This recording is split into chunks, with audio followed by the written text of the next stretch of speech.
என் அன்பு சகோதர சகோதரிகளே, நம் கடவுளாகிய ஆண்டவர் நம்மை தேடி வந்திருக்கிறார். எல்லாம் அல்ல கடவுள் யெகோவா ஈரே, எல்லாம் பார்த்து கொள்கிற இறைவன், நமக்காக யாவையும் செய்து முடிக்கிற ஆண்டவர் நம்மை தேடி வந்திருக்கிறார். பயபக்தியோடு நாம் சேர்ந்து சொல்வோம்.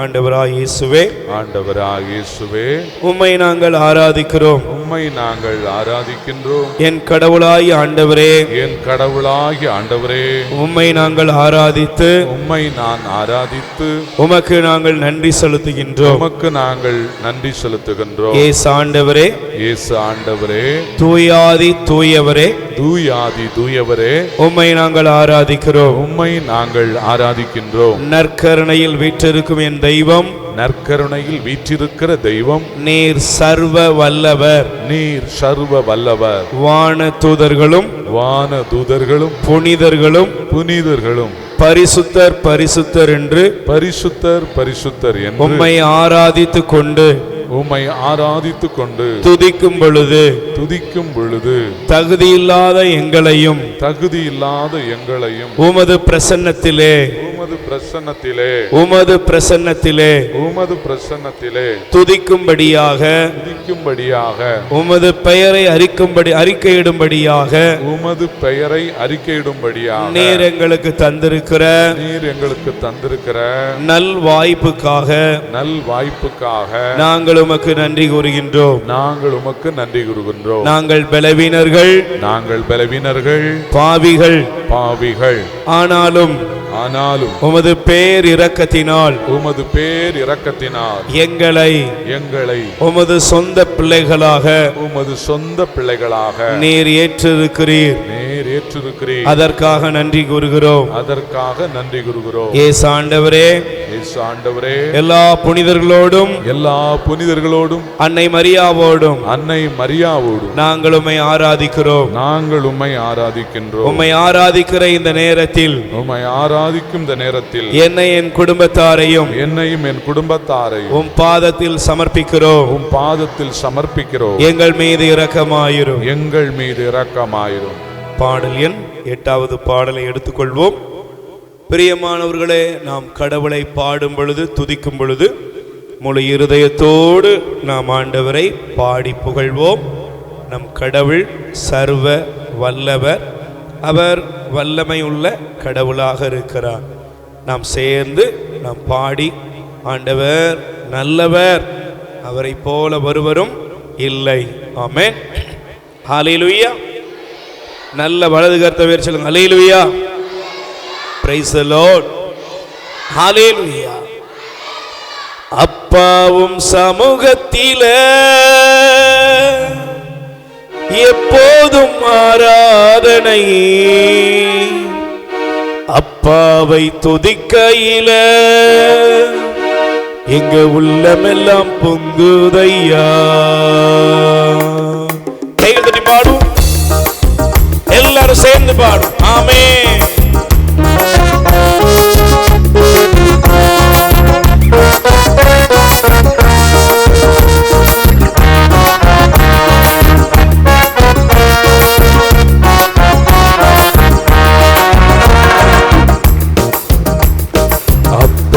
சமூகத்தில் எப்போதும் ஆராதனை, சேர்ந்து பாடுவோம். அப்பாவை துதிக்கையில எங்கள் உள்ளமெல்லாம் பொங்குதையா. அப்பாவும் சமூகத்தில எப்போதும் ஆராதனையே.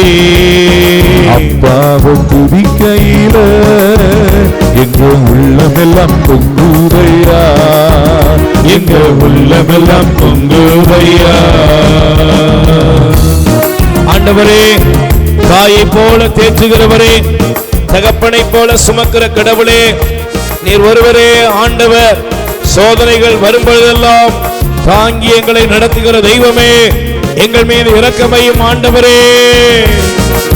தாயை போல தேற்றுகிறீ, தகப்பனை போல சுமக்கின்றீ, தாயை போல தேற்றுகிறீர்.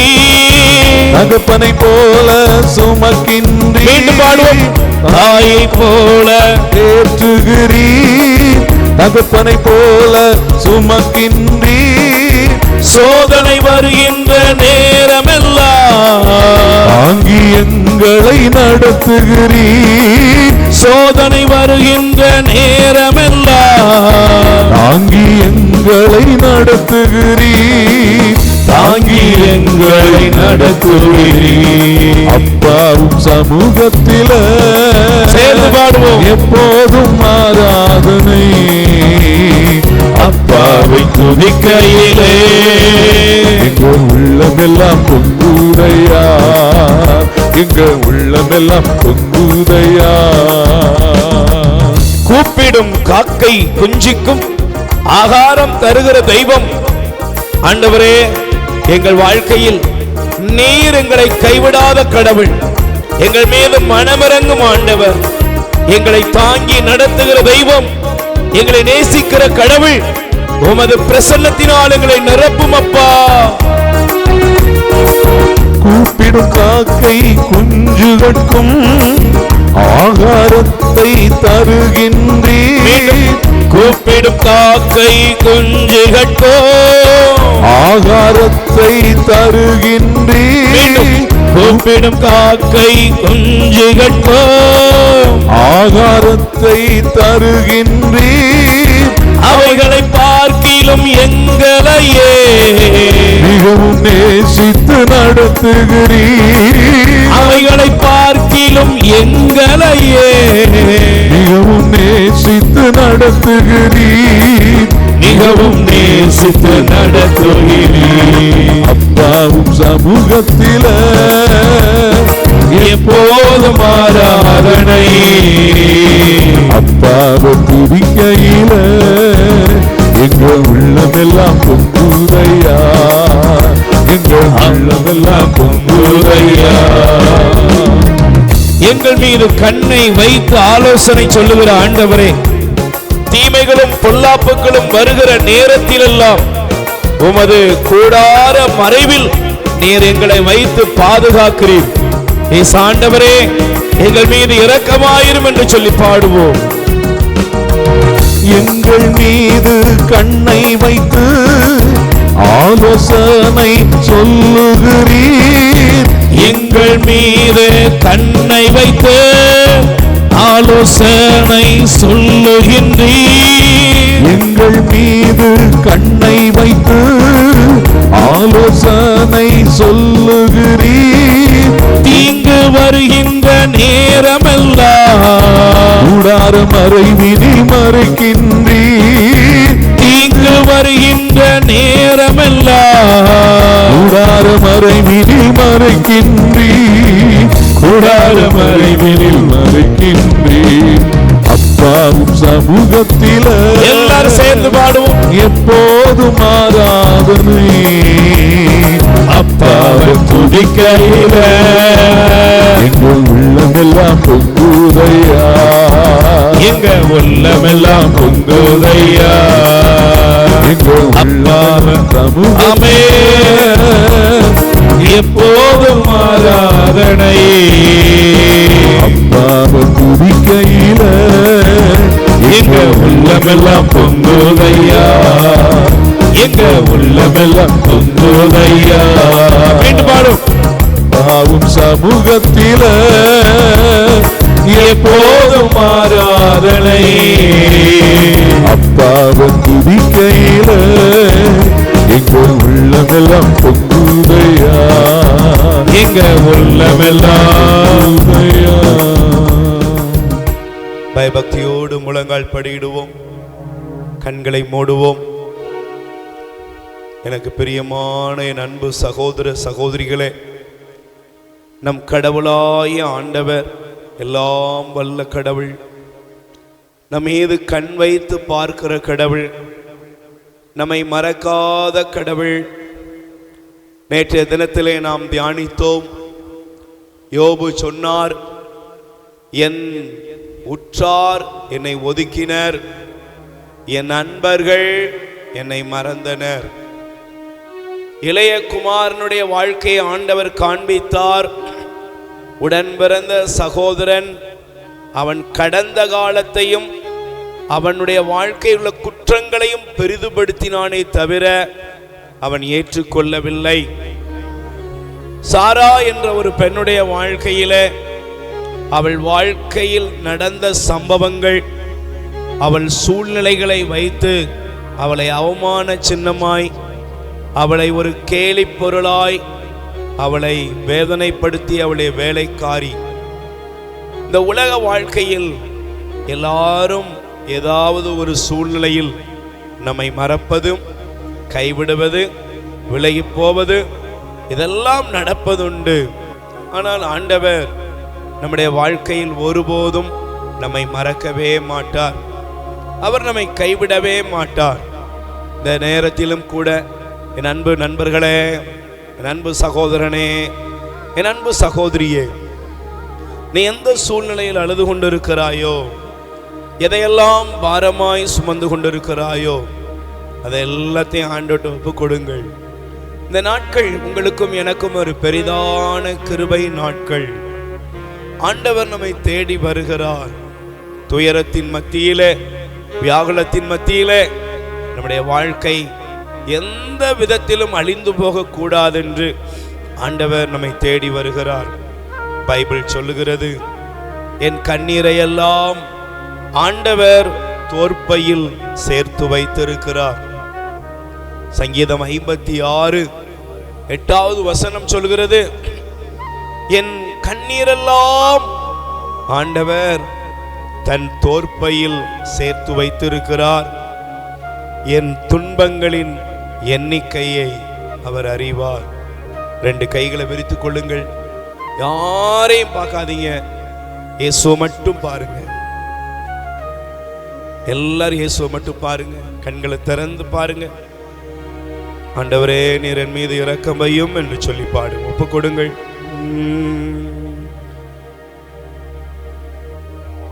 கலங்கின நேரங்களில்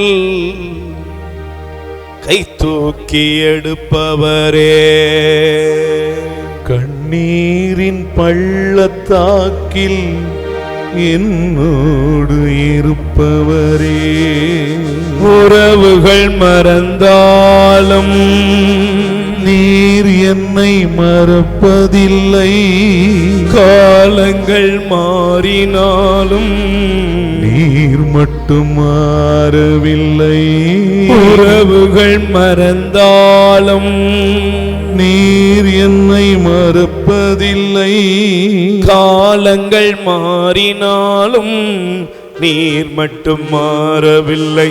நீங்க தான்ப்பா என் நம்பிக்கை, உம்மையன்றி வேறு துணையில்லை. வாய் திறந்து, நீங்க தான்ப்பா என் நம்பிக்கை, உம்மையன்றி வேறு துணையில்லை. கலங்கின நேரங்களில் கை தூக்கி எடுப்பவரே, கண்ணீரின் பள்ளத்தாக்கில் என்னோடு இருப்பவரே, உறவுகள் மறந்தாலும் நீர் என்னை மறப்பதில்லை, காலங்கள் மாறினாலும் நீர் மட்டும் மாறவில்லை, உறவுகள் மறந்தாலும் நீர் என்னை மறப்பதில்லை, காலங்கள் மாறினாலும் நீர் மட்டும் மாறவில்லை. நீங்க தான்ப்பா என் நம்பிக்கை, உம்மையன்றி வேறு துணை. எல்லாரும் வாய் திறந்து சொல்லுங்கப்பா, நீங்க தான்ப்பா என் நம்பிக்கை,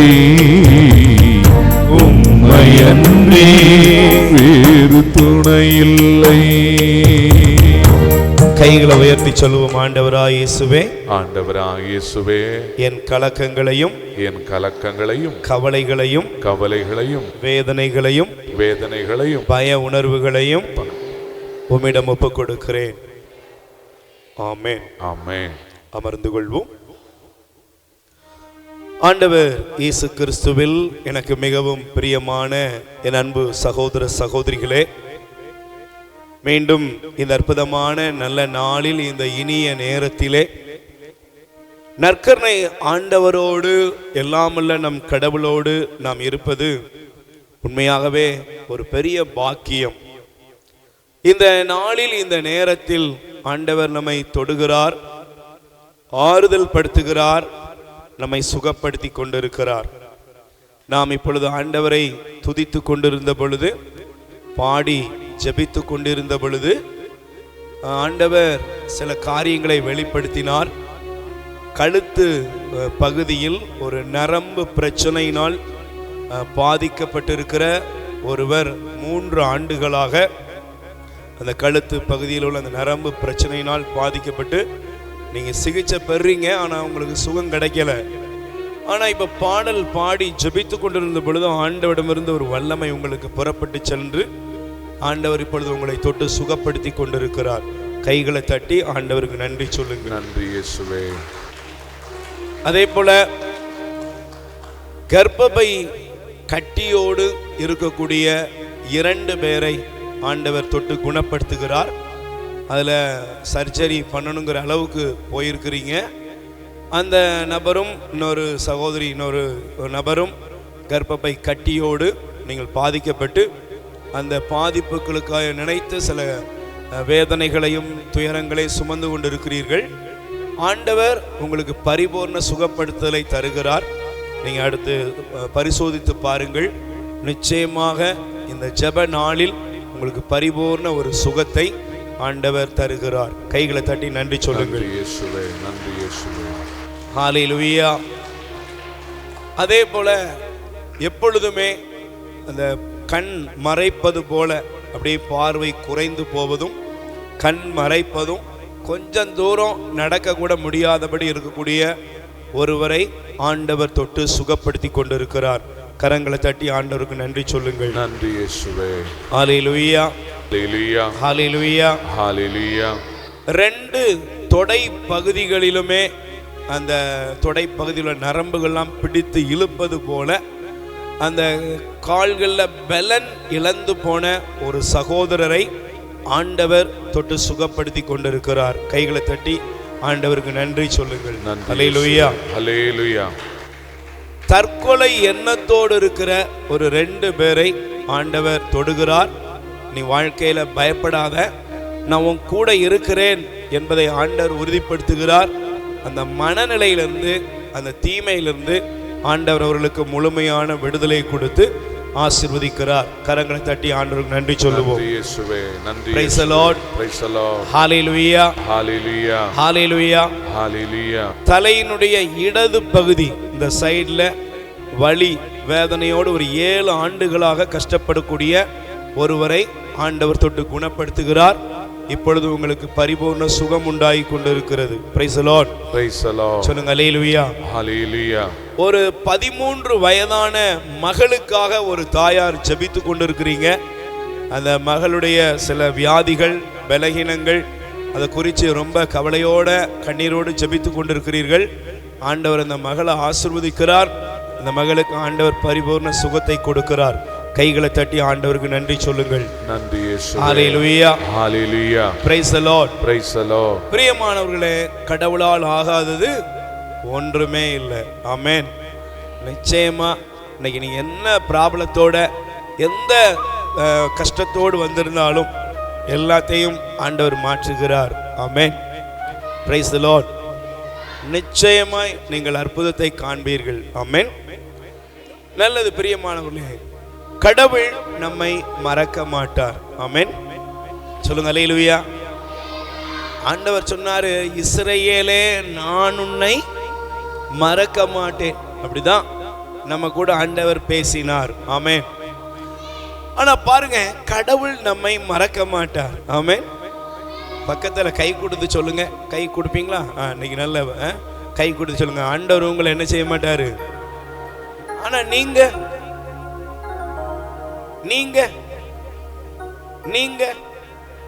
நான் ஒரு கேள்வி கேட்பேன். ஆண்டவர் நம்மை ஒரு நாள் என்ன செய்யறதில்ல மறக்க மாட்டார். ஆனா பிரச்சனை எங்க இருக்கு தெரியுமா? நாம் கடவுளை மறந்து விடுகிறோம். Price the Lord. சொல்லுங்க அல்லேலூயா. நான் இந்த ஊழிய அனுபவத்திலே, ஜெப அனுபவத்திலே அநேக பிரச்சனைகளோடு வேதனைகளோடு மக்கள் வருவது உண்டு. கவலையோடு வருவாங்க, நிறைய பாரத்தோடு வருவாங்க. ஆனா அவங்க பிரச்சனையெல்லாம் ஒரு நாள் ஆண்டவருடைய இரக்கத்தால் முடிவு பெறும். குழந்தை பாக்கியம் கிடைக்கும், வேலை வாய்ப்பு கிடைக்கும், நல்ல மேரேஜ் லைஃப் அமையும், வாழ்க்கையில் நல்ல பரிதாபமாக இருப்பாங்க. ஆனால் உயர்வை அவர்கள் சந்திப்பார்கள். ஆனால் கொஞ்ச காலத்தில் அவங்க நிலைமை என்னாகும் தெரியுமா? இறைவனை விட்டு அவர்கள் பிரிந்து அவர்கள் வாழ்க்கையில் அனுபவித்த துயரத்தை விட ஒரு மோசமான நிலைமைக்கு போறதையும் நான் பார்க்கிறேன். Price the Lord. அப்ப கடவுள் நம்ம என்ன செய்ய மாட்டாரு? மறக்கவே மாட்டார். ஆனா ஆண்டவர் இந்த நாளில் என்னோடு உங்களோடு பேசுகிற ஒரு காரியத்தை நான் மையப்படுத்த விரும்புகிறேன். தயவு செய்து உங்களுடைய வேதாகமத்தை நீங்கள் திருப்பிக் கொள்ளுங்கள். உங்களுடைய வேத புஸ்தகங்கள் திறக்கப்படுவதாக. அல்லேலூயா. சங்கீதம் திருப்பாடல் 106 அதிகாரம் 21வது வசனத்தை நீங்கள் எடுத்துக்கொள்ளுங்கள். உங்கள் பைபிள் எல்லாம் நீங்க பரட்டிக்கணும். தயவு செய்து வேத புஸ்தகத்தை எவ்வளவு திறக்கிறீங்களோ அவ்வளவு தூரம் உங்க வாழ்க்கையில நல்லது நடக்கும். ஆமென். வாசியுங்கள். சங்கீதம் திருப்பாடல் 106 21. தங்களை விடுவித்த இறைவனை மறந்தனர், எகிப்தில் பெரியன புரிந்தவரை மறந்தனர். ஆமென். சத்தமா சொல்லுங்க அல்லேலூயா. பாருங்க, நீங்க பைபிள்ல விடுதலை பயணம் 3ஆம் அதிகாரம் 7வது வசனத்தை நீங்க வாசித்தீங்கன்னா அதுல ஆண்டவர் மோசேயை பார்த்து சொல்லுவாரு, எப்பா, நான் என் ஜனங்களுடைய துன்பத்தை என் கண்களால் கண்டேன். ஆமென். அவர்கள் என்னை நோக்கி கத்தின அந்த சப்தத்தை என் காதுகளால நான் கேட்டேன். அவர்களை விடுவிக்கும்படியாக நான் இறங்கி வந்திருக்கிறேன் என்று ஆண்டவர் சொன்னார். ஆமென். ஆனா பாருங்க, இந்த ஜனங்கள் துன்பப்பட்டாங்க, வேதனைப்பட்டாங்க, வாழ்க்கையில கஷ்டப்பட்டாங்க. ஆனா கஷ்டப்பட்டு அவங்க என்ன பண்ணாங்க தெரியுமா? ஆண்டவரை ரொம்ப சீக்கிரமா மறந்துட்டாங்க. Price the Lord. இன்னைக்கு நம்முடைய வாழ்க்கையில நாம் கடவுளோடு நாம் இணைந்து இருக்கிறோமா? கடவுளை விட்டு நாம் தூரமாய் போய் கொண்டிருக்கிறோமா அப்படின்னு கொஞ்சம் நல்ல சுய ஆய்வு செய்யணும். எப்பவுமே ஆன்மீகம்ங்கிறது ஆலயத்துக்கு வருவதில்லை. ஆன்மீகம் என்பது வெறும் ஜெப புஸ்தகத்தை படிக்கிறது இல்லை. ஆன்மீகம்ங்கிறது ஏதோ 2 வழிபாட்டில் பெயருக்கு பங்கெடுத்துட்டு போறது கிடையாது. ஆண்டவர் சொன்னாரு, இந்த மக்கள் எப்படிப்பட்டவங்க தெரியுமா? நீங்க எடுத்து வாசிங்க. தயவு செய்து உங்களுடைய வேதாகமத்தை நீங்கள் திருப்பிக் கொள்ளலாம். மார்க்கு நற்செய்தியில இயேசுசாமி அற்புதமான ஒரு காரியத்தை சொன்னார். 7ஆம் அதிகாரம் 6வது வசனத்தை பாருங்க. இந்த மக்கள் உதட்டினால் என்னை போற்றுகின்றனர், இவர்களுடைய உள்ளமோ என்னை விட்டு வெகு தொலைவில் இருக்கிறது. நீங்க நல்ல லிசன் பண்ணணும், நல்ல கவனிக்கணும். எனக்கு பிரியமானவர்களே, ஆண்டவர் சொல்றாரு, இந்த ஜனங்களுடைய வாய் எப்படி செய்யுது அப்படின்னா நல்ல போற்றுது. கடவுள் நல்லவர், ஆண்டவர் இருக்கிறாரு, ஆண்டவர் பெரியவர், ஆண்டவர் பரிசுத்தர், இப்படி எல்லாம் வாயால இந்த ஜனங்கள் போற்றுகிறார்கள்.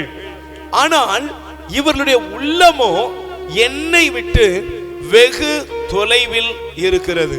நீங்க கொஞ்சம் யோசித்து பாருங்க. இன்னைக்கு நாம் கடவுள் பிரசன்னத்திலே இருக்கிறோம், ஆனால் கடவுள் பிரசன்னத்தில் நாம் இருக்கிறோம் என்று நினைத்து கொண்டிருக்கிறோம். ஆனால் கடவுளோடு நாம் இணைந்திருக்கிறோமா? இயேசு அழகா சொன்னாரு, நான் உங்களோடு இணைந்திருப்பது போல. யோவான் நற்செய்தி 15ஆம் அதிகாரம். என்னப்பா கொஞ்சம் எடுத்து நீங்க குறிப்புக்கு எடுத்துக்கோங்க. யோவான் நற்செய்தி 15ஆம் அதிகாரத்துல இயேசு சொன்னாரு, 4வது வசனம், நான் உங்களோடு இணைந்திருப்பது போல நீங்களும் என்னோடு இணைந்திருங்கள். அப்ப கடவுளுடைய விருப்பம் என்ன? நீங்க கடவுள் என்ன விரும்புறாரு அப்படின்னா, பெரிய இன்னைக்கு நிறைய காரியங்களை செய்யறதுக்கு மக்கள் விரும்புகிறார்கள்.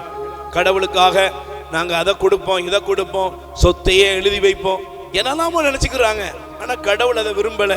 கடவுள் விரும்புறது என்ன அப்படின்னா, நான் உங்களோடு இணைந்திருப்பது போல நீங்கள் என்னோடு இணைந்திருக்க வேண்டும். Price the Lord. சொல்லுங்க அல்லேலூயா. நீங்க நல்லா கவனிங்க. ஆண்டவரோடு நாம இணையாம நம்ம வாழ்க்கையில நமக்கு என்ன ஆசீர்வாதம் வரும்? கடவுளோடு நம்ம இணையாம நம்முடைய வாழ்க்கையில என்ன முன்னேற்றம் வரும் என்று நீங்கள் தயவு செய்து கேள்வி கேளுங்கள். அல்லேலூயா. அப்ப கடவுளை விட்டு நாம் ஏன் தூரமாய் போகிறோம்? கடவுளை விட்டு இந்த சமூகம் ஏன் பிரிந்து கொண்டிருக்கிறது அப்படின்னா நீங்க நல்லா கவனிக்கணும். முதல் காரியத்தை, ஒரு 3 காரியத்தை நான் உங்களுக்கு சொல்லி உங்களுக்காய் நான் ஜெபிக்கிறேன். இது உங்களுக்கு மட்டுமல்ல, தகுதியற்ற நீச பாவியாகிய எனக்கும் சேர்த்து. அல்லேலூயா. சத்தமா சொல்லுங்க பிரைஸ் தி லார்ட். தயவு செய்து நீங்கள் வேதாகமத்தை திருப்பிக் கொள்ளுங்கள். ஃபாரூக் 4ஆம் அதிகாரம் தயவு செய்து எடுத்து வாசிங்கன்னா, ஃபாரூக் 4ஆம் அதிகாரம் நீங்கள் 8வது வசனத்தை நீங்கள் திருப்பிக் கொள்ளுங்கள். உங்களுடைய வேத புஸ்தகத்தை நீங்க திறந்து ஃபாரூக் 4ஆம் அதிகாரம் 8வது வசனத்தை நீங்க எடுத்து வாசிங்கன்னா, யாராவது வாசிக்கிறீங்களா? தயவு செய்து வாசிங்க பார்ப்போம்.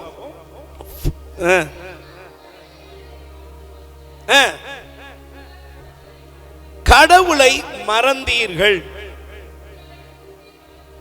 உங்களை ஊட்டி வளர்த்து வந்துள்ள எருசலேமை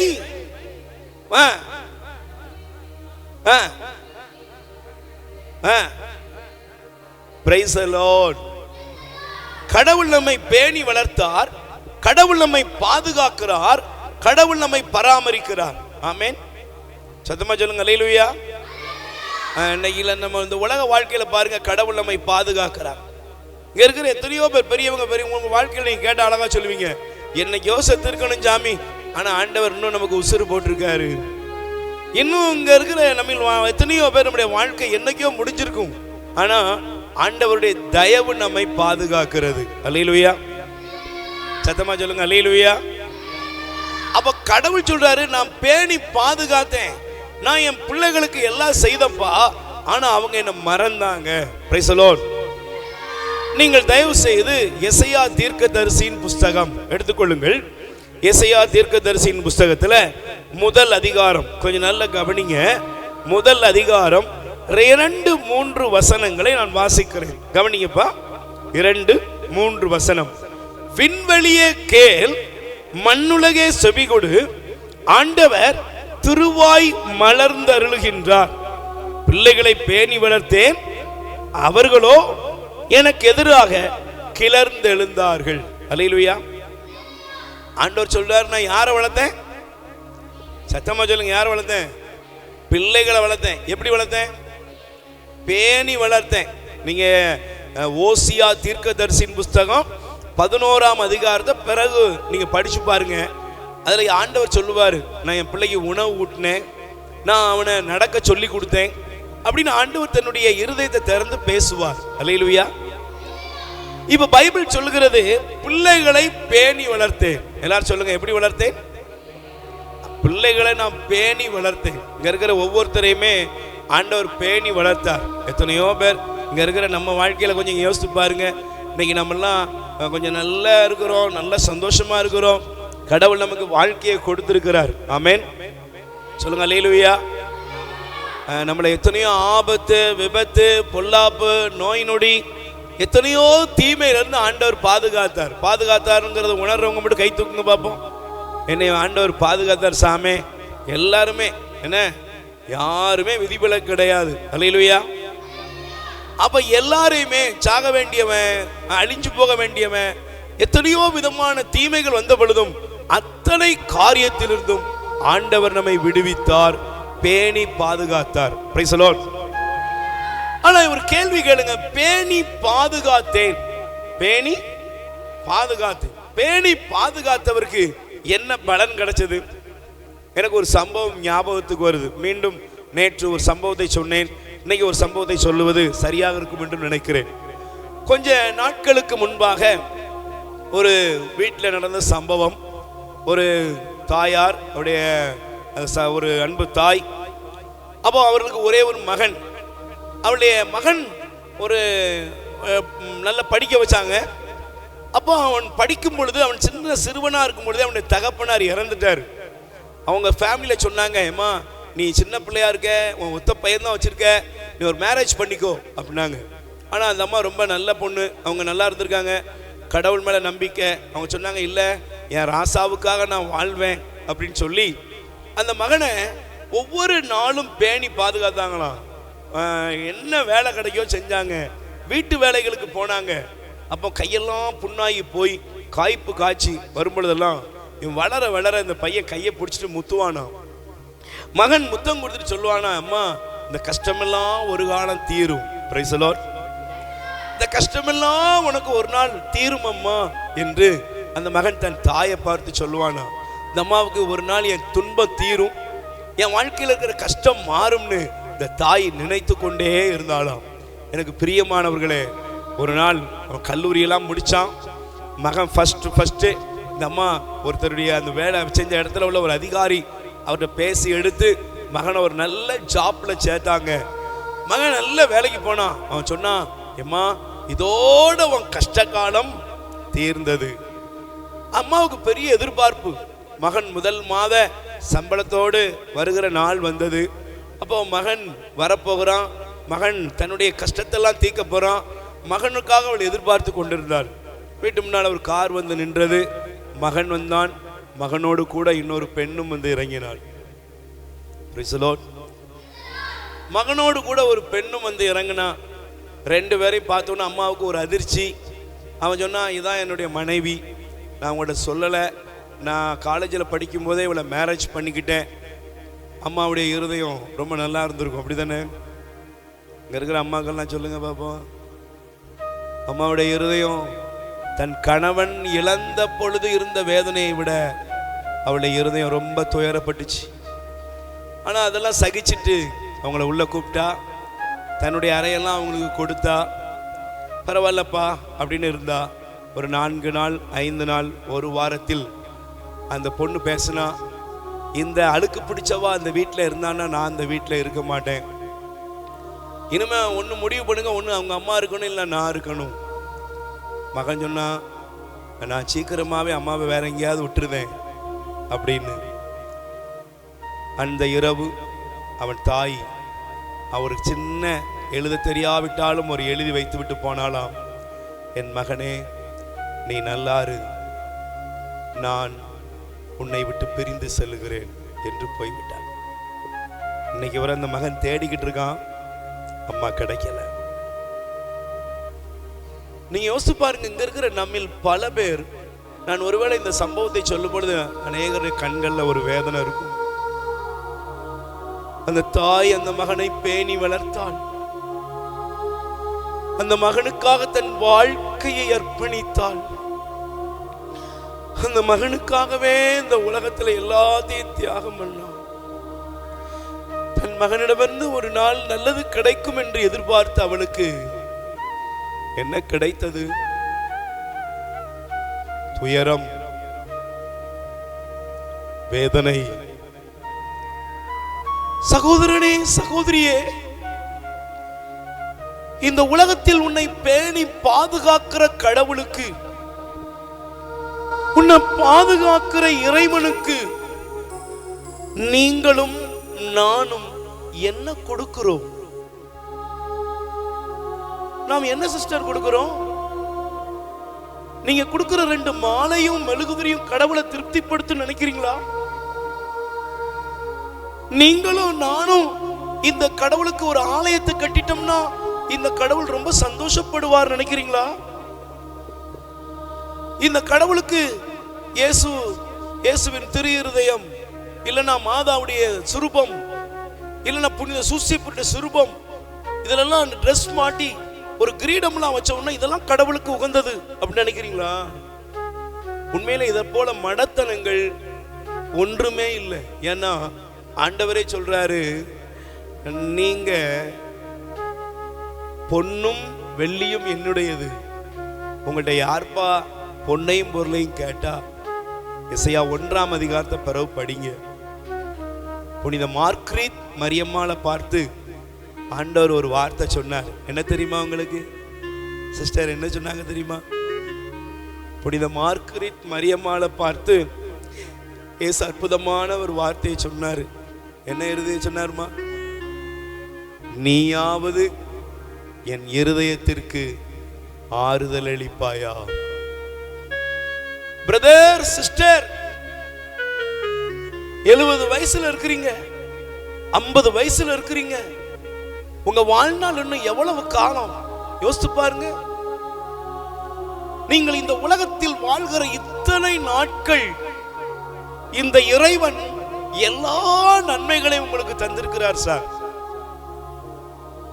இவர் ஒரு நாளும் கெடுதி நினைக்கிறவர் அல்ல. இவர் ஒரு நாள் நம்முடைய அழிவில் மகிழ்கிறவர் அல்ல. ஆனா பிரச்சனை என்ன தெரியுமாங்க?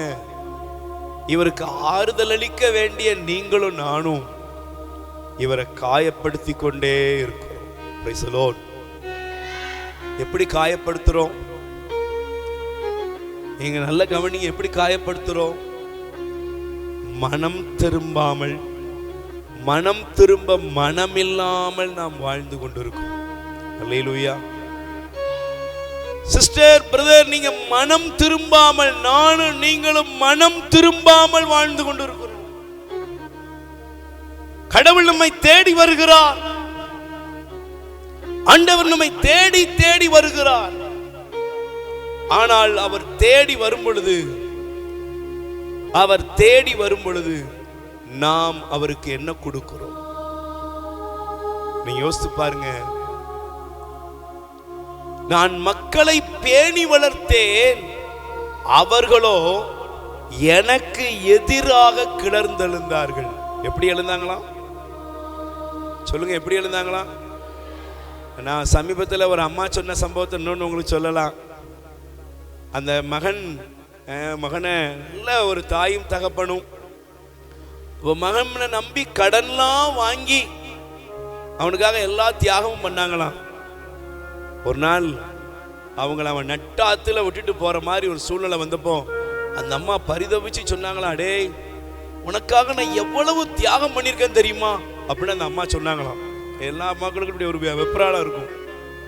அந்த மகன் சொன்னானா, நீ ஊட்டின பாலுக்கு எவ்வளவு விலை சொல்லு, என்ன பெத்ததுக்கு எவ்வளவு விலை சொல்லு, நான் தர்றேன். அந்த அம்மா சொன்னா, உன்னை பெத்த புண்ணியம் போதுமுடா சாமி. இன்னைக்கு நம்மில் பல பேர் நினைக்கிறோம் கடவுள் ஏதோ நம்மகிட்ட காணிக்கை வாங்கிட்டு தான் அவர் உயிரோடு இருக்கிற மாதிரி. உங்கள் காணிக்கைகள் கடவுளுக்கு ஏற்புடையதல்ல, உங்கள் ஆத்துமாவே அவருக்கு ஏற்புடையது. கை தட்டுங்க பாப்போம். அதனாலதான் பைபிள்ல சொல்லப்படுது, கடவுள் யாருக்காக இயங்குகிறார் தெரியுமா? இந்த உலகத்தில் உள்ள இந்த பெந்தகோஸ்து சபைகள், பிரிவினை சபைகள் இந்த உலகத்தில் பெருகினதனுடைய விளைவு என்ன தெரியுமாங்க? Only mind. அவங்களுக்கு காசு மேலதான் இருக்குது. Price the Lord. ஆண்டவருக்கு 10ல் ஒரு பகுதி கொடுக்கணும், ஆண்டவருக்கு அதை கொடுக்கணும், ஆண்டவர் உங்கள்கிட்ட இதை கேட்காருன்னு சொல்லி இப்படியே மக்களை பழக்கி ஏதோ ஒரு விதத்தில் கொண்டு போயிட்டாங்க. ஆனா ஆண்டவர் என்ன விரும்புறார் தெரியுமா? கவனிங்க. யாக்கோபு 4ஆம் அதிகாரம் எடுத்துக்கொள்ளுங்கள். யாக்கோபு 4ஆம் அதிகாரத்தை நீங்கள் எடுத்துக்கொள்வீர்கள் என்றால் இந்த வசனத்தை பாருங்களேன். 4ஆம் அதிகாரத்திலே சொல்லப்படுகிற இந்த வார்த்தையை கவனித்து பாருங்கள். கடவுள் யாருக்காக இயங்குகிறார் அப்படின்னா வாசிங்க. Price the Lord. 5வது வசனத்தை படிங்க. மனித உள்ளத்திற்காக கடவுள் பேராவலோடு இயங்குகிறார். கை தட்டுங்க பாப்போம். யாருக்காக இயங்குகிறார் சொல்லுங்க? கடவுள் யாருக்காக இயங்குகிறார்? பக்கத்துல கை கூட்டி சொல்லுங்க. உங்களுக்காக தான் ஆண்டவர் இயங்குகிறார். சொல்லுங்க, யாருக்காக? அம்மா சொல்லுங்க, யாருக்காக? அக்கா, யாருக்காக? உங்களுக்காக கடவுள் இயங்குகிறார். எனக்காக கடவுள் ஏக்கத்தோடு காத்திருக்கிறார். Price the Lord. அப்ப கடவுள் என்னுடைய இருதயத்துக்காக, உங்களுடைய இருதயத்துக்காக, நம் ஒவ்வொருவருக்காகவும் இறைவன் ஏக்கத்தோடு காத்திருக்கிறார். ஆமென். சொல்லுங்க அல்லேலூயா. அதனால தான் பைபிள் சொல்லுது, கடவுள் மனிதனுடைய இருதயத்துக்காக, கடவுள் மனுஷனுடைய இருதயத்துக்காக அவர் ஏக்கத்தோடு கூட காத்திருக்கிறார். ஆனா பாருங்க, ஆண்டவர் ஏக்கத்தோடு காத்திருக்கிறாரு. அவர் காத்திருக்கிற அந்த காத்திருப்புக்கு மனிதன் கொடுக்கிற பலன் என்ன அப்படின்னா, அவர் எவ்வளவு ஏக்கமா காத்திருக்கிறாரோ அவ்வளவு வேகமா கடவுளை விட்டு மனிதன் நாம் அவரை விட்டு பிரிந்து போகிறோம். Price the Lord. எதனால நாம பிரிஞ்சு போறோம்? எதனால இவருடைய ஏக்கத்துக்கு விரோதமாக நாம் நடக்கிறோம் அப்படின்னா, முதல் காரியம் எடுத்துக்கொள்ளுங்கள். தயவு செய்து உங்களை வேதாகமத்தை நீங்கள் திருப்பிக் கொள்ளுங்கள். சீராக் எடுத்து வாசியுங்கள். சீராக் 10ஆம் அதிகாரம். சீராக் 10ஆம் அதிகாரம் எடுத்து வாசிங்க. சீராக் 10ஆம் அதிகாரத்திலே வாசிக்க வேண்டிய இந்த வசனத்தை படிங்க. 12வது வசனம். ஆண்டவரிடமிருந்து விலகி செல்வதே மனிதருடைய இருமாப்பின் தொடக்கம். அவர்களின் உள்ளம் தங்களை படைத்தவரை விட்டு அகன்று போகிறது. அல்லேலூயா. ஏங்க கடவுளை விட்டு விலகி போற? ஏன்பா நீ ஆண்டவரை விட்டு பிரிஞ்சு போற? என்ன காரணத்துக்காக தெய்வத்தை மறந்து வாழ்ற அப்படின்னா, நீங்க நிறைய பேர் சொல்றாங்க, கடவுளை யார் பார்த்தா? நீங்க எல்லாம் கிறிஸ்தவ குடும்பங்கள்ல பாருங்க, இறை நம்பிக்கைக்கு இடமே இல்லை. நீங்க நிறைய மெத்த படிச்ச மேதாவிகளாக பெருகிட்டாங்க. நிறைய பேர் இன்னைக்கு கடவுளுடைய பிரசன்னத்தை இழந்து அவரவர் இஷ்டத்துக்கு அவங்கவங்க. இன்னைக்கு சில அம்மாக்கள் பல பேர் குடும்பங்கள்ல சொல்றாங்க, பிரதர் எங்க பிள்ளைங்க கோயிலுக்கே வர்றதில்லை, ஆலயத்துக்கே வர்றதில்லை, ஒரு திருப்பலிக்கு கூட வர்றதில்லை. இது ஒரு கூட்டம். சில வீட்டில் பாருங்க, கணவனா இருக்கலாம், மனைவியா இருக்கலாம், பெற்றோரா இருக்கலாம், பிள்ளைகளா இருக்கலாம், கடவுளுடைய பிரசன்னத்தை நாடுகிற எண்ணம் இல்லை. ஏன் இல்லை? முதல் காரியம், எந்த மனிதன் அகங்காரத்தோடு வாழ்கிறானோ அவன் ஒரு நாளும் கடவுளை கண்டடைவதில்லை. Price the Lord. சொல்லுங்க அல்லேலூயா. அதனாலதான் பைபிள் சொல்லுது, ஆண்டவரை விட்டு ஆண்டவரிடமிருந்து விலகி செல்வதே மனிதனுடைய இருமாப்பின் தொடக்கம். சொல்லுங்க என்னது? இருமாப்பினுடைய தொடக்கம் என்னது? ஆண்டவரை விட்டு விலகி போறது. விலகி போறதுங்க. ஆண்டவரை விட்டு ஏங்க விலகினீங்க அப்படின்னா என்ன காரணம்? மனிதன் தனக்குள் அகங்காரத்தை, ஆணவத்தை வளர்த்து கொள்ளுகிறான். Price the Lord. இன்னைக்கு அகங்காரம் பிடித்தவர்கள், ஆணவம் பிடித்தவர்களுக்கு பஞ்சமே இல்லை. எல்லா மனுஷனுக்குள்ளே அகங்காரம். எல்லா மனிதனும், சின்னவங்க பெரியவங்க, வயசு வித்தியாசம் இல்லாம எல்லாத்துக்குள்ளே அகங்காரம் கொழுந்து விட்டு எரிகிறது. நல்லா கவனிக்கணும். எல்லாமே தெரியும், நான்லாம் பெரிய ஆளு, நம்மகிட்டெல்லாம் பணம் இருக்குது, செல்வம் இருக்குது, படிப்பு இருக்குது, அறிவு இருக்குது, இப்படி எல்லாம் நிறைய பேர் அகங்காரம் பிடிச்சு அலையிறத நம்ம பார்க்குறோம். இந்த அகங்காரத்தை நீங்க வேதத்துல நீங்க எடுத்து வாசித்தீங்கன்னா பைபிள் சொல்லுகிறது, அகங்காரம் ஒரு மனிதனுக்கு எங்க கொண்டு போய் முடிக்கும் அப்படின்னா, அகங்காரம் அழிவுக்குள் கொண்டு போய் முடிக்கும். Price the Lord. சொல்லுங்க அல்லேலூயா. கைகளை வேறு சொல்லுங்க அல்லேலூயா. அப்ப எனக்கு பிரியமானவர்களே, முதல் காரியத்தை ஆண்டு சொல்றாரு, ஏன் ஆண்டவரிடமிருந்து இவர்கள் விலகுகிறார்கள் என்றால், அவர்களுக்குள் இருமாப்பு அகங்காரம் பெருகிவிட்டது. Price the Lord. சொல்லுங்க அல்லேலூயா. நான் வேதத்திலே அகங்காரம் பிடித்த ஒருவனை உங்களுக்கு காண்பிக்கிறேன். முதலாவது இந்த பகுதிக்குரிய ஒரு நபரை நான் வேதத்தில் காண்பிக்கிறேன். அல்லேலூயா. ஒருவேளை நீங்க அகங்காரத்தோடு வாழ்க்கையில் ஒவ்வொருத்தருக்கும் ஒரு இடத்துல நம்ம எல்லாம் சில நேரங்களில் ரொம்ப பவ்யமான ஆளா இருப்போம், பக்தியான ஆளா இருப்போம். ஆனா அவங்க சூழ்நிலைக்கு வரும் பொழுது அகங்காரம் தலைவிரிச்சு ஆடுறத பார்க்கலாம். Price the Lord. சொல்லுங்க அல்லேலூயா. நீங்கள் தயவு செய்து வேதாகமத்தை நீங்கள் திருப்பிக் கொள்ளுங்கள். நீங்கள் திருப்பிக் கொள்வீர்கள் என்றால் வேதத்திலே ஆண்டவர் ஒரு சம்பவத்தை நமக்கு எழுதி வைத்திருக்கிறார். ஆமென். கைகளை உயர்த்தி சொல்லுங்க அல்லேலூயா. நீங்க நல்ல கைகளை உயர்த்தி சொல்லுங்க அல்லேலூயா. Price the Lord. மரியே வாழ்க. ஹalleluya. வாசியுங்கள் லூக்கா நற்செய்தி 9ஆம் அதிகாரம். லூக்கா நற்செய்தி 9ஆம் அதிகாரத்தை நீங்கள் எடுத்துக்கொள்வீர்கள் என்றால் இந்த பகுதியில் பாருங்க, ஆண்டவர் ஒரு சம்பவத்தை நமக்கு காண்பிக்கிறார். Price the Lord. சத்தமா சொல்லுங்க அல்லேலூயா, ஹல்லேலூயா, பிரைஸ் தி லார்ட். சத்தமா சொல்லுங்க அல்லேலூயா. வாசிங்க தயவு செய்து லூக்கா நற்செய்தி 9:46 வசனம். தங்களுக்குள் பெரியவர் யார் என்ற விவாதம் அவர்களிடையே எழுந்தது. ஆமென், சொல்லுங்க அல்லேலூயா. ஆண்டவரோடு பயணித்த சீடர்கள் தான், ஆனா அவங்களுக்குள்ள ஒரு விவாதமே இருந்துச்சு. என்ன விவாதம்? யார் பெரியவர், இன்னைக்கு யார் பெரியவர்? அவங்கவுங்க லெவல்ல எல்லா இடத்துலையுமே இது ஒரு தலக்கணம் பிடிச்சி ஒரு நிலைமை இருக்கிறத நம்ம பார்க்குறோம். யார் பெரியவர்? இந்த வீட்டுக்குள்ளே போனாலும் இதான் இருக்குது, யார் பெரிய ஆளு, குடும்பத்தில் போனால் யார் பெரிய ஆளு அப்படிங்கிற ஒரு விவாதம் எழும்புகிறது. இதனுடைய ஒரு பகுதியை நீங்கள் அப்படி வைத்துக் கொள்ளுங்கள். இன்னொரு பகுதியை நான் உங்களுக்கு காண்பிக்கிறேன். Price the Lord. சொல்லுங்க அல்லேலூயா. கைகளை பேர் சொல்லுங்க பிரைஸ் தி லார்ட். இயேசுவே புகழ், மரியே வாழ்க, ஹல்லேலூயா.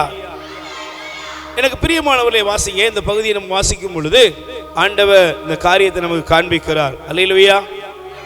சத்தமா சொல்லுங்க அல்லேலூயா, பிரைஸ் தி லார்ட், ஹல்லேலூயா.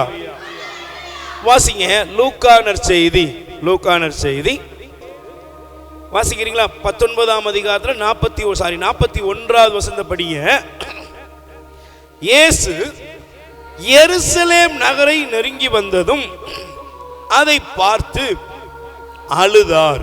ஆமென். ஆண்டவர் என்ன செஞ்சாரு? முதல்ல பாருங்க, சீடர்கள் மத்தியில் இருக்கக்கூடிய யார் பெரியவர் என்ற விவாதம்.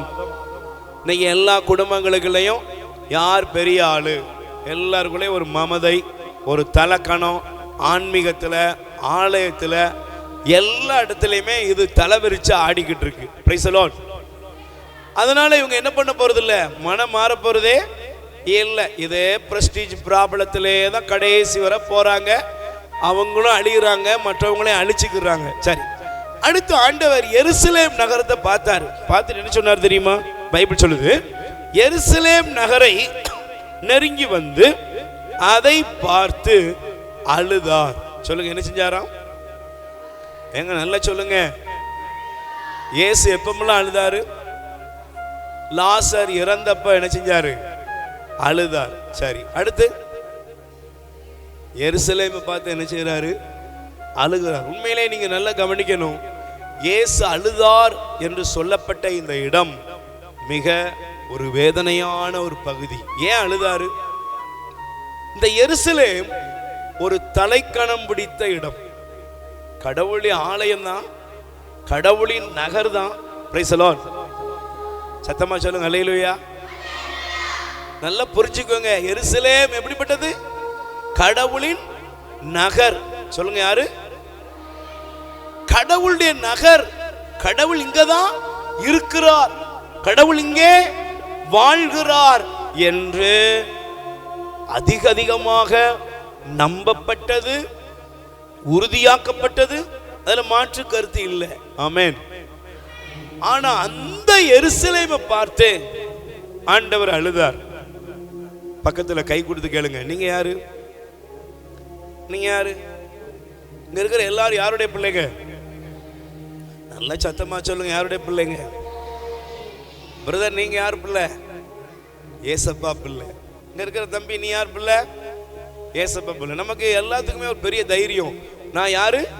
ஏசப்பா பிள்ளை. உண்மையிலே நல்லது, பாராட்டுக்குரியது. ஆனா ஒரு கேள்வி கேளுங்க, இன்னைக்கு எருசலேமை பார்த்து ஆண்டவர் அழுத மாதிரி நம்மளை பார்த்து அழுகிறார், என்னைய பார்த்து அழுகிறார்.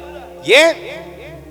ஆண்டவர் சொல்றாரு, எருசலேமை பார்த்து அவர் அழுது விட்டு ஆண்டவர் சொன்ன வார்த்தையை பாருங்க, இந்த நாளிலாவது அமைதிக்குரிய வழியை நீ அறிந்திருக்க கூடாதா? ஆனால் அது இப்பொழுது உன் கண்களுக்கு மறைக்கப்பட்டு விட்டது. அல்லேலூயா. கைகளை வச்சு சொல்லுங்க அல்லேலூயா. நாம எல்லாருமே கடவுளின் பிள்ளைகள் என்று நினைக்கிறோம், நம்புறோம். எருசலேம் கடவுளுடைய நகர், எருசலேமில் கடவுள் குடியிருக்கிறார் அப்படின்னு அங்கீகரித்தார்கள், அறிக்கையிட்டார்கள். ஆனா அந்த எருசலேம் ஆலயம் யாருடைய இடத்துல இருந்துச்சு சொல்லுங்க? எங்க சொல்லுங்க. எருசலேம் ஆலயத்தை பார்த்து ஆண்டவர் ஒரு வார்த்தை சொன்னார். என்ன சொன்னாரு சிஸ்டர்? பேசுங்க. இயேசு சாமி சொன்னாரு. என்ன சொன்னாரு? என் தந்தையின் இல்லத்தை நீங்கள் கல்வர் குகையாக மாற்றி விட்டீர்கள். எப்படி மாத்திட்டீங்க? எங்க சொல்லுங்க, எப்படி மாத்திட்டீங்க? நீங்க யாரு தாங்க? கடவுளுடைய பிள்ளை தான். தங்கச்சி, வாலிப பிள்ளை, தம்பி, அண்ணா, நீ யாரு? கடவுளின் பிள்ளை. கடவுளின் பிள்ளை என்ற வார்த்தையை விட இன்னொன்னு சொல்றேன், பக்கத்துல கை கூடி சொல்லுங்க, நீங்க கடவுளுடைய கோயில். நீங்க யாரு சொல்லுங்க? நீங்க யாருக்கா? பின்னால இருக்கிற அக்கா சொல்லுங்க, நீங்க யாரு? இங்க உட்கார்ந்து இருக்கிற அண்ணன், நீங்க யாரு? கடவுளுடைய கோயில். எங்க இருக்குது பைபிள்ல? 1 கொரிந்தியர் 3ஆம் அதிகாரம். எடுத்துக்கோங்கப்பா தயவு செஞ்சு, இந்த வசனத்தை அப்படி வச்சுக்கோங்கண்ணே.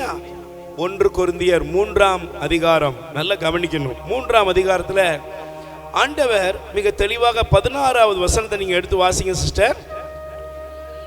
நீங்கள் கடவுளுடைய கோவில் என்றும் கடவுளுடைய ஆவியானவர் உங்களுக்குள் குடியிருக்கிறார் என்றும் உங்களுக்கு தெரியாதா? கை தட்டுங்க பாப்போம்.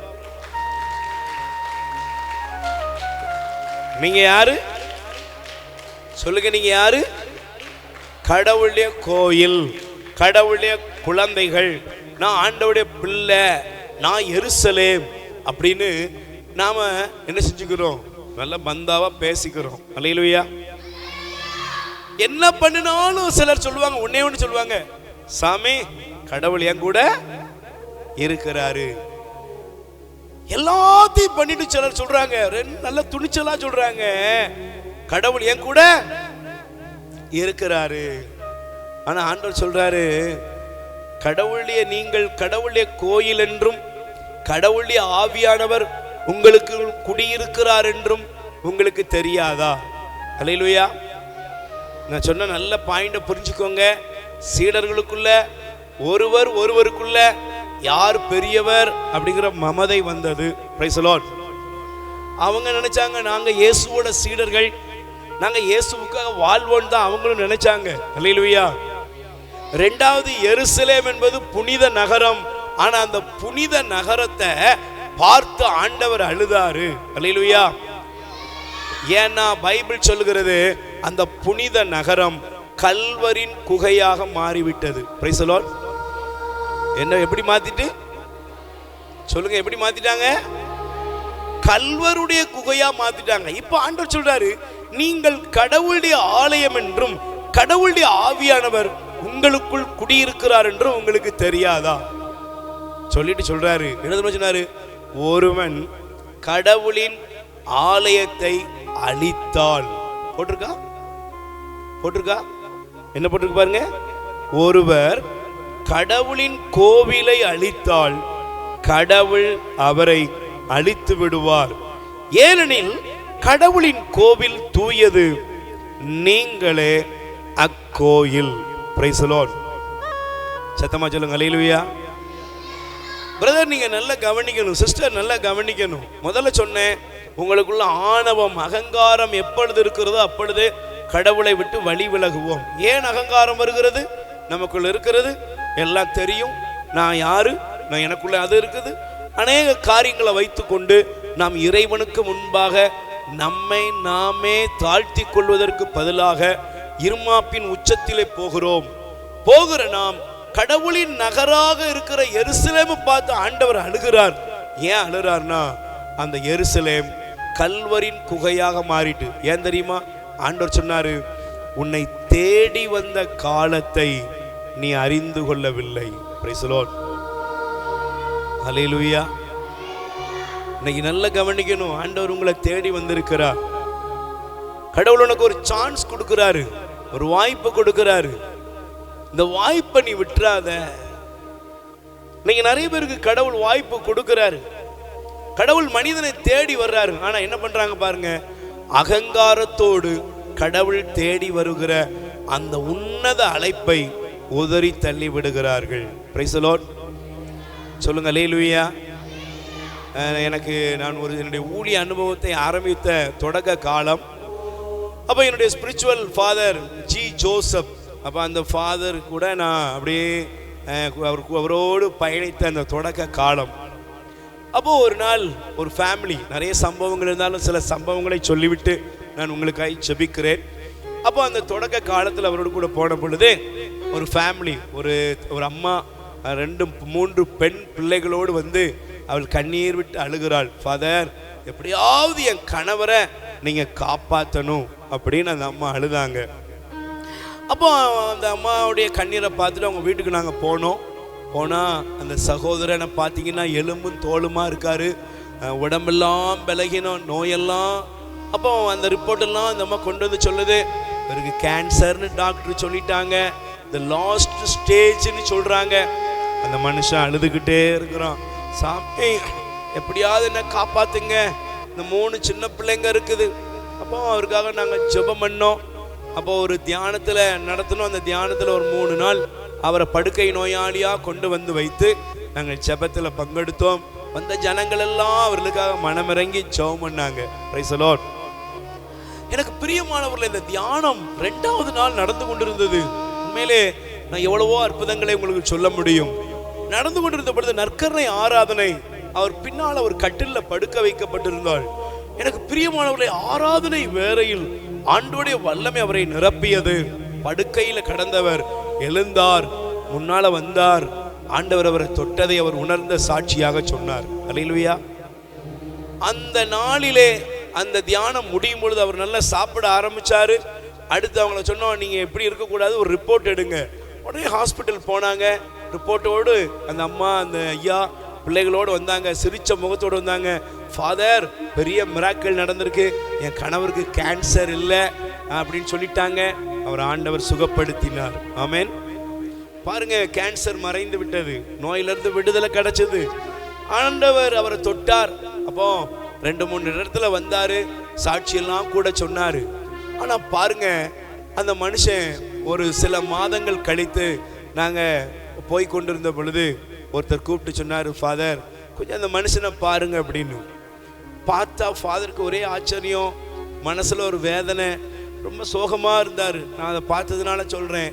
என்ன ஃபாதர் அப்படின்னு, நீங்க 3 மாசத்துக்கு முன்ன குட்டி சாக கடந்த அவனை ஆண்டவர் எவ்வளவு அழகா தூக்குனாரு. இன்னைக்கு குடிச்சிட்டு டவுசர் கூட இல்லாம இப்படி கிடக்காம பாருங்க.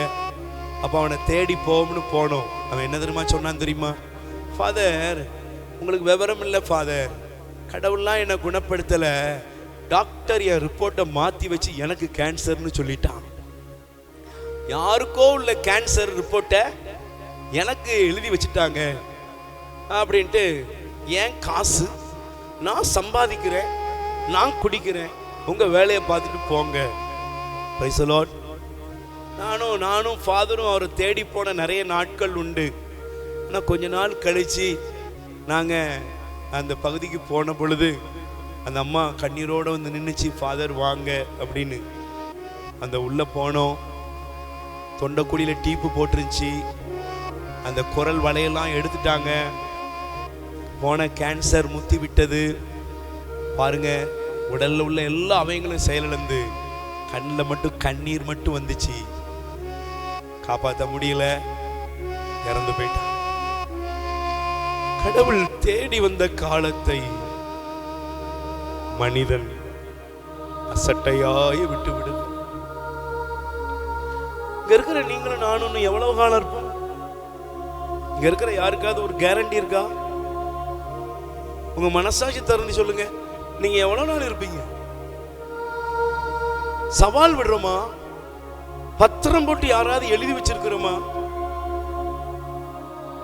மனம் திரும்ப ஏன் காலதாமதம் உங்களுக்கு? அப்பா, அம்மா, என் அன்பு நண்பனே, உன் வாழ்க்கை உன் கையில கிடையாது. இன்று கடவுள் உன்னை அழைக்கிறார், மனம் திரும்பிரு. இன்னைக்கு நீ உன் பாவத்தை விட்டு மனம் திரும்பணும். பாவத்தை விட்டு மனம் திரும்பாத எருசலேமை பார்த்து ஆண்டவர் சொன்னாரு. இந்த வார்த்தையோடு நான் உங்களுக்கு இந்த நாளுடைய பகுதியை முடிக்கிறேன். நல்ல கவனிங்க. ஒரு காலம் வரும். லூக்கா 19:43-44 சொல்லுது, ஒரு காலம் வரும், அப்பொழுது உன் பகைவர்கள் உன்னை சுற்றி அரணெழுப்பி உன்னை முற்றுகையிடுவார்கள். உன்னையும் உன்னிடத்தில் உள்ள உன் மக்களையும் எப்பக்கத்திலிருந்தும் நெருக்கி அழித்து உன்னை தரைமட்டமாக்குவார்கள். உன்னிடம் கற்கள் ஒன்றின் மேல் ஒன்று இராதபடி செய்வார்கள். ஏனெனில் கடவுள் உன்னை தேடி வந்த காலத்தை நீ அறிந்து கொள்ளவில்லை. ஐயா, ஆணவம் எங்க கொண்டு போயிட்டு தெரியுமா? அகங்காரம் எங்க கொண்டு போயிட்டு தெரியுமா? தன்னை தேடி வந்த கடவுளை அவர்கள் என்ன செய்யல சொல்லுங்க? அப்படியே பலி செலுத்திட்டே காலத்தை தாழ்த்திட்டாங்க. இன்னைக்கு நம்மள மெழுகுதிரி கொளுத்திட்டு மாலையை கொளுத்திட்டே போயிருந்தோம். எங்கேயாவது 2 ஜப கூட்டத்தில் உட்கார்ந்தா எல்லாம் சரியா போயிரு நினைச்சிட்டு போயிருந்தோம். யாருக்காவது ஒரு 10ல் ஒரு பகுதி அனுப்பிட்டா எல்லா பிரச்சனையும் சரியா நினைச்சிட்டு போறோம். ஆனா ஆண்டவர் சொல்றாரு, நான் உன்னை தேடி வந்த காலத்தை நீ அறிந்து கொள்ளலையே. அப்படின்னா அர்த்தம் என்னங்க? மனம் மாறாத ஒரு மனிதன், மனம் மாறாத ஒரு மனிதன் நிச்சயமாக அவன் செய்த தீவினைகளும் பாவங்களும் அவனையும் அவன் குடும்பத்தையும் அழித்து விடும். Price the Lord. ஒரே ஒரு வார்த்தையோட முடிக்கிறேன். ஆண்டவர் சொன்ன இந்த வார்த்தையை நீங்க கவனத்தோடு கேளுங்க. இயேசு சுவாமி அழகாக ஒன்று சொல்லுவாரு, கேட்க செவியுள்ளவன் கேட்க கடவுள். வாசிக்கிறீங்களா? எரேமியா தீர்க்கதரிசியின் புஸ்தகம் வாசியுங்கள். எரேமியா தீர்க்கதரிசியின் புஸ்தகம். இந்த வார்த்தையை நீங்க நல்லா கவனிச்சு பாருங்க. ஆண்டவர் கூறுற இந்த வார்த்தை உங்களுக்கு கொஞ்சம் எனக்கும் உங்களுக்கும் புரியும். வாசிங்கப்பா. ஆண்டவர் சொல்ற இந்த வார்த்தையை நான் மீண்டும் உங்களுக்கு காண்பிக்க விரும்புகிறேன். அல்லேலூயா. எரேமியா 7ஆம் அதிகாரம் 19வது வசனம். ஆரம்பிச்ச இடத்துக்கு வந்துருதேன். எனக்கா வருத்தம் வருவிக்கிறீர்கள் என்கிறார் ஆண்டவர், தங்களுக்கு தாமே அவ்வாறு செய்து கொள்கிறார்கள், வெட்கக்கேடு. யாரை வருத்தப்படுத்துறீங்க? குடிவரியிலும் களியாட்டத்திலையும் பாவத்திலையும் அக்கிரமத்திலையும் இழிவான காரியங்களையும் நான் இப்படித்தான் சார் இருப்பேன், வருவேன், கோயிலுக்கு வருவேன், ஜெபம் பண்ணுவேன், வருவேன், போவேன். அட, கோயிலும் வேண்டாம், குளமும் வேண்டாம், நீ எப்படி வேணாலும் வாழ்ந்து பாரு. ஆனா முடிவு என்ன தெரியுமா? வருத்தம் யாருக்குப்பா வருவிக்கிற? சின்ன வயசுல அழகா ஞாபகம் இருக்கும். சில பெற்றோர் சொல்லுவாங்க, டேய் படிடா, டேய் ஒழுக்கமாறுறா. கொஞ்ச நாள் அழுவாங்க, கொஞ்ச நாள் புலம்புவாங்க. ஆனா ஒரு நாள் முடிவுக்கு வந்துருவாங்க. என்ன தெரியுமா? சொல்லுங்க, என்ன முடிவுக்கு வருவாங்க?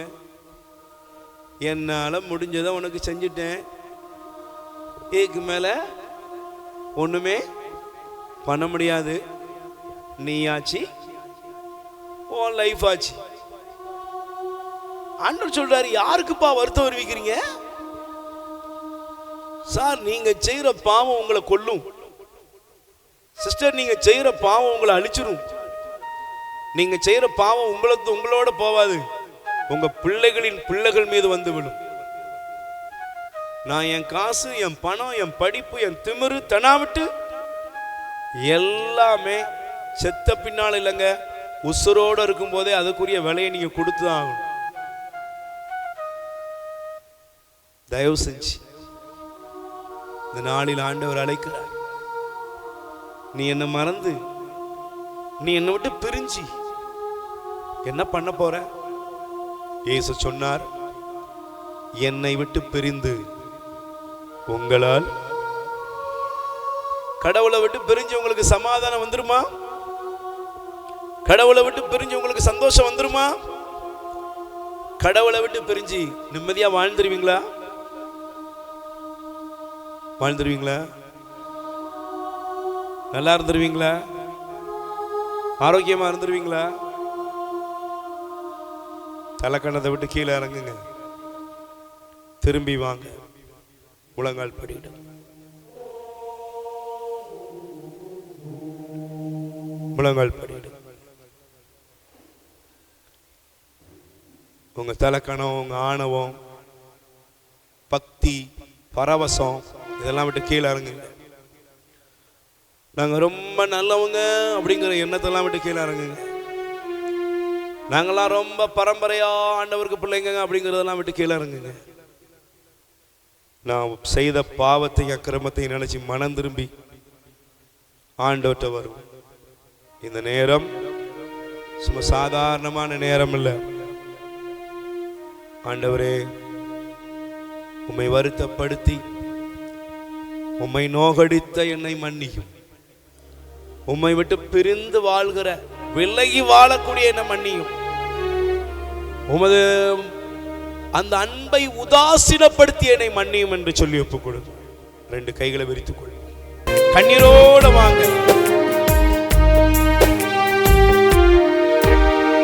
திரும்பி வருகின்றே, நான் திருந்தி வருகின்றே, திரும்பி வருகின்றே, நான் திருந்தி வருகின்றே. அப்பா என்னை ஏற்றுக்கொள்ளோ. அப்பா என்னை அணை. எல்லா கோபமும், எல்லா பழி வாங்கும் உணர்வு, களியாட்டங்கள், இச்சைகள், தீமையான காரியங்களை விட்டு மனம் திரும்பு சகோதரனே, சகோதரியே. என்னை அணைத்தருளும், திரும்பி வருகின்றே, நான் திருந்தி வருகின்றே. கண்ணீரோடு ஒப்பு கொடுங்கள். திரும்பி வருகின்றே, நான் திருந்தி வருகின்றே. அப்பா என்னை ஏற்றுக்கொள்ளும், அப்பா என்னை அணைத்தருளும், அப்பா என்னை ஏற்றுக்கொள்ளும், அப்பா என்னை அணைத்தருளும், திரும்பி வருகின்றே, நான் திருந்தி வருகின்றே. கண்ணீரோடு ஜெபிப்போம். திரும்பி வருகின்றே, நான் திருந்தி வருகின்றே. நான் செய்த பாவங்களை உணர்ந்து வருகின்றேன். நான் செய்த பாவங்களை உணர்ந்து வருகின்றேன். அப்பா என்னை ஏற்றுக்கொள்ளோ. அப்பா என்னை அணைத்தருளும், அப்பா என்னை ஏற்றுக்கொள்ளோ. அப்பா என்னை அணைத்தருளும், இசையா இசையா ஏசையா ஏசையா பாவத்துக்காக மனவருந்தி மகனே மகனே ஏசையா ஏசையா ஏசையா உம் அன்பை மறந்தேனையா உதாரியாய் வாழ்ந்தேனையா. மாலிவ பிள்ளைகள் ஆண்டவருடைய மன்னிப்புகளை பெற்றோரை வேதனைப்படுத்தியதற்காக ஆண்டவரே உமது பிரசன்னத்தை மறந்து வாழ்ந்ததற்காக என்னை மன்னியோ. அன்பை மறந்தேனையா ஊதாரியாய் வாழ்ந்தேனையா.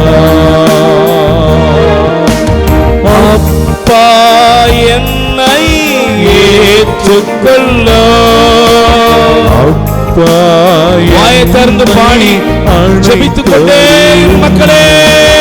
அப்பா என்னை ஏற்றுக்கொள்ளும் அப்பா என்னை அணைத்தருளும் ஏசையா ஏசையா ஏசையா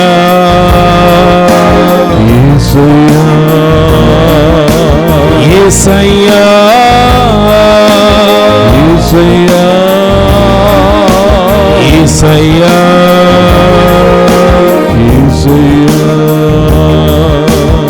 ஏசையா ஏசையா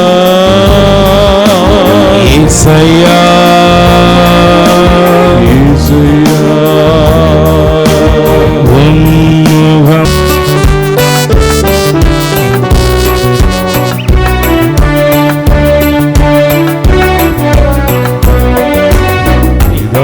இதாவர்க்கும் சுவரிவர்க்கும் புகழ்ச்சியோடு வெற்றியாகும் மீட்பின் பெருமை மகிமையோடு வலிமை வாழ்த்து யாவுமாக இருவரிடமாய் வருகின்றவரா தூய ஆவி ஆனவர்க்கும் அளவில்லாத சம புகழ்ச்சி என்றுமே உண்டாகுக.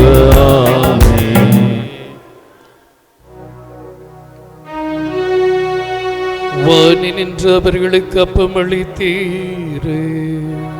இனிமையெல்லாம் தன்னகத்தை கொண்ட அப்பம் இதுவே. ஜீவிப்போமாக. இறைவா, இந்த வியப்புக்குரிய திருவருட் சாதனத்திலே உம்முடைய திருப்பாடுகளின் நினைவை எங்களுக்கு விட்டு சென்றே. உமது திருவுடல் திரு ரத்தம் இவற்றின் மறைபொருளை வணங்கும் நாங்கள் உமது மீட்பின் பலனை இடைவிடாமல் அனுபவிக்க அருள் தரும். என்றென்றும் வாழ்ந்தாட்சி செய்கின்றவர் நீரே. ஆமென். ரெண்டு கைகளை உயர்த்திடும். நீங்க தான்ப்பா என் நம்பிக்கை, உம்மை அன்றி வேறு துணையில்லை. நீங்க தான்ப்பா என் நம்பிக்கை, உம்மை அன்றி வேறு துணையில்லை. நீங்க தான்ப்பா என் நம்பிக்கை, உம்மை அன்றி வேறு துணையில்லை. ஏசையா ஏசையா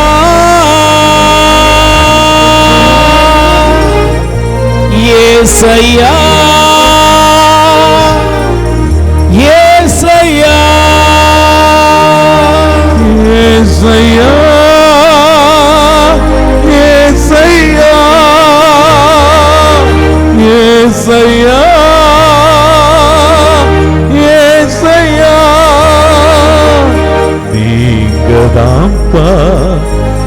நம்பிக்கை. வாழ உணவளிப்போம். இரக்கத்தின் ஊற்று கத்தோலிக்க தியான இல்லத்திலிருந்து பிள்ளைகளால் கைவிடப்பட்ட வயதான அப்பா அம்மாக்கள் 100 பேருக்கு தினமும் அவர்கள் இருக்கும் இடங்களுக்கு உணவு கொண்டு போய் கொடுக்கப்படுகிறது. அன்புக்குரியவர்களே, உங்கள் பிறந்த நாள், திருமண நாள், உங்கள் இல்ல வைபவங்கள், இறந்தவர் நினைவாக நீங்கள் உணவளித்து உதவி செய்யலாம். உங்கள் அன்பு கரத்தை நீட்டுங்கள். ஆண்டவர் உங்களை ஆசீர்வதிப்பார். எங்கள் முகவரி: இரக்கத்தின் ஊற்று கத்தோலிக்க தியான இல்லம், புன்னைக்காயல், தூத்துக்குடி மாவட்டம். அலைபேசி எண் 9814118201. கடவுள் உங்களை நிறைவாய் ஆசீர்வதிப்பாராக.